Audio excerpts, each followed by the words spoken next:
Oppenheimer. ¿Qué se esconde detrás de una mente tan brillante? Una exploración desde el psicoanálisis. Robert Oppenheimer, figura clave en la creación de la B atómica, es uno de los personajes más fascinantes y paradójicos del siglo XX. Su genio intelectual deslumbraba tanto como su complejidad emocional intrigaba.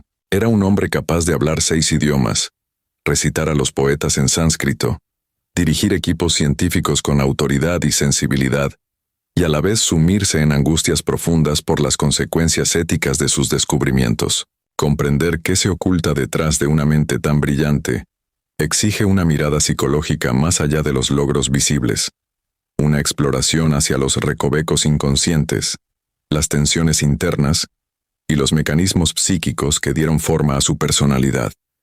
Desde el enfoque psicoanalítico clásico propuesto por Sigmund Freud, Oppenheimer podría ser visto como un hombre atrapado en el conflicto entre el ello, el yo y el superyo. Por un lado, su impulso creador, su deseo insaciable de saber encarna al ello, ese motor inconsciente que busca gratificación inmediata y que, en el caso del físico, se tradujo en un impulso por desentrañar los misterios más profundos del universo. Sin embargo, ese impulso chocaba con un superyo muy potente, alimentado por valores éticos, culturales e incluso espirituales, como se observa en su interés por la filosofía oriental. Este conflicto constante entre deseo y moral generaba en él una profunda angustia, una especie de tensión interna permanente que se manifestaba tanto en su trato reservado como en episodios de crisis emocional. El yo, esa instancia mediadora entre los deseos inconscientes y las exigencias de la realidad, se encontraba en Oppenheimer bajo una presión constante. La exigencia de liderar uno de los proyectos científicos más grandes y destructivos de la historia lo colocó en una posición única. Debía sostener su rol de científico brillante sin perder contacto con su dimensión humana y ética. En términos freudianos, se trata de una personalidad con una estructura neurótica elevada, marcada por la culpa, el deber y la racionalización.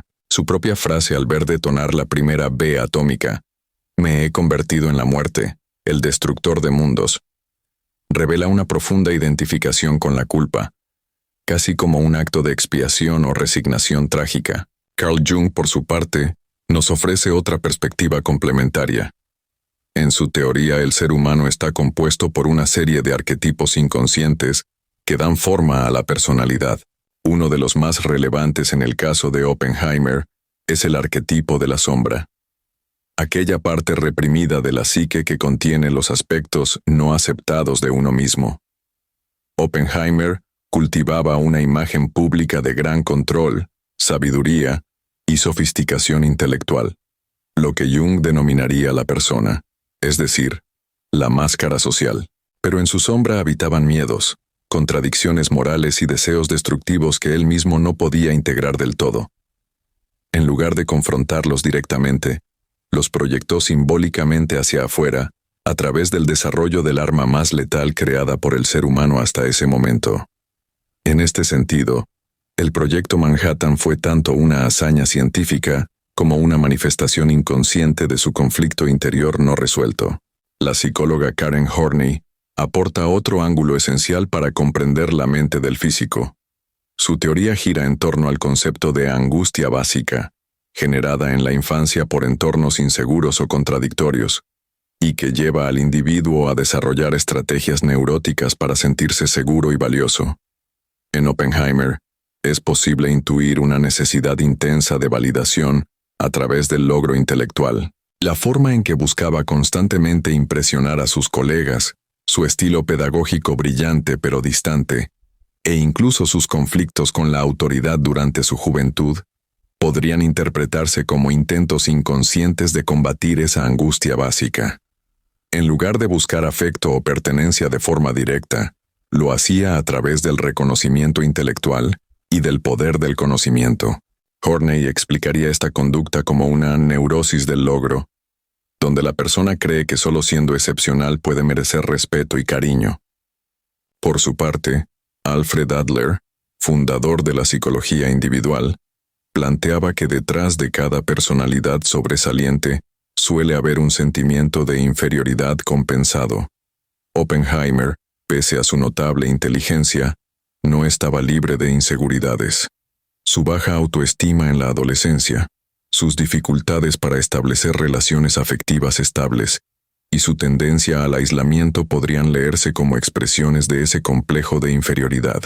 La construcción de su identidad como el hombre más inteligente del mundo, a juicio de muchos de sus contemporáneos, bien podría ser entendida como una compensación frente a una autoimagen frágil y un miedo profundo al fracaso o al rechazo.